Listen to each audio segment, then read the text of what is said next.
E siamo alle parole del Papa che ha chiesto la protezione di Santa Caterina da Siena per l'Italia e per l'Europa minacciate dalla pandemia. Enzo Romeo.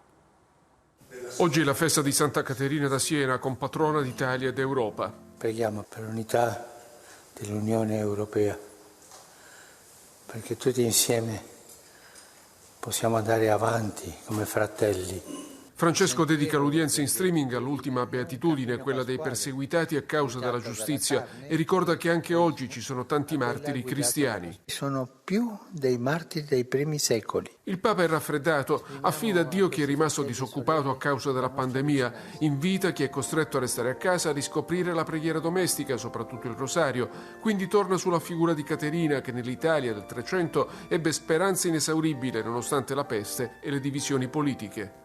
Chiedo a Santa Caterina che protegga l'Italia durante questa pandemia e protegga tutta l'Europa perché rimanga unita. Si profila la ripresa delle messe dall'11 maggio, ma solo all'aperto e nei giorni feriali. Poi dal 18 o dal 25 maggio si potrà celebrare dentro le chiese, ma coi fedeli distanziati e muniti di guanti e mascherine.